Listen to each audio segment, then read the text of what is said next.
What's up? So yan, isang magandang araw na naman po. Ito naman po tayo sa ating panibagong adventure. Ito ang ating mga nahuli. Ayan, samahan nyo ako sa aking paglusong ngayong gabi. So ayan, let's dive, let's go. Ito na ang unang dive po natin. Ayan, napakalaki. Sayang kung kinakain lang tong isda na to. Ito ay puffer fish. So ito ay poisonous. Pero napakalaki po talaga niya. Siguro po ito nasa 4 kilos mahigit. Ayan po. At ito na. Ayun, may nasilip na naman tayo sa butas. Ano naman sinisilip ni Big J? Ayun, no? Yun. Isang karatungan o butbutan kung tawagin nga sa amin. Napakasarap nito sa inihaw. Ayan, no? Sarap na naman. Solve na naman ang pangulam ni Big J. So, ayan. May buwan na nitong ano na to, kaya mga isda nasa ilalim talaga ng bato, mga nakatago na. Pero sulit pa rin ang nahuli natin kahit pa paano. Salamat pa rin sa Lord kasi laging may blessing. So, ito. Sa pangalawang sisid natin, ito, tignan natin kung ano ito. Ayun. Ano kaya yung isda ito? Isang danggit. Nagtago pa pero nakikita rin naman. Huli ka pa rin. Ayun. Ito, ano kaya to? Ano kaya to? Isang mayroong may antena. Ayun. Tinamaan kaya. Ayan, sablay na naman.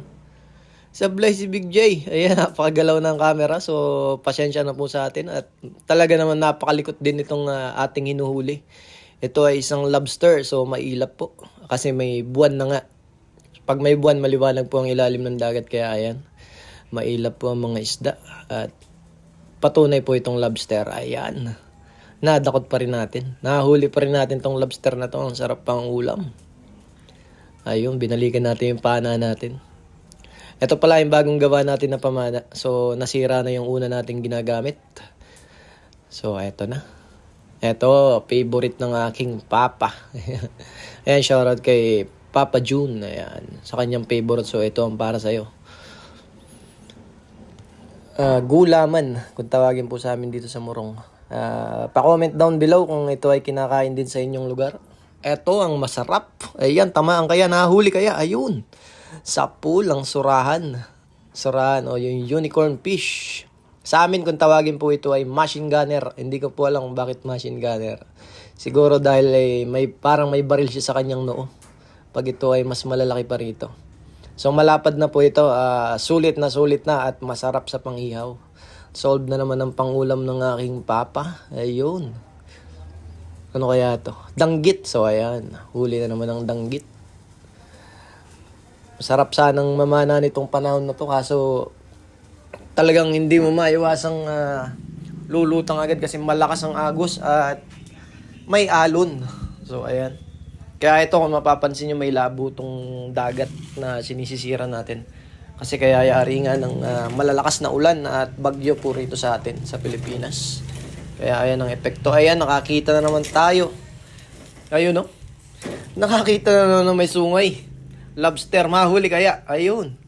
Tinamaan the place. Kaya ayan, nakakatulog na ang lobster at atin ng dinakot. Ito, masarap pang ulam. Talagang mapapalami kaayo ka. Lami kaayo at sa mga kaibigan nating Ilocano ay nagimasen. Ayun, no? Eto pa. Ayun, surahan. Mahuli kaya. Sayang makawala. Ayun. Iniwanan na tayo nitong surahan na to at hindi na natin nakita. Sayang. Ang lapad niyan. Eto, pero sa susunod na dive na natin, eto, tignan nyo kung anong mahuli natin. Ayun, at nakakita na naman tayo ng surahan at malapad din. So, okay pa rin kahit nakawala yung isa. Kahit pa paano may maiuwi pa rin tayo. May panghihaw pa rin tayo sa ating pamilya. Ayun. Napakasarap na surahan. Number 1 sa amin to, sa inihaw talaga. Napakasarap sa inihaw, mataba. Yun, no?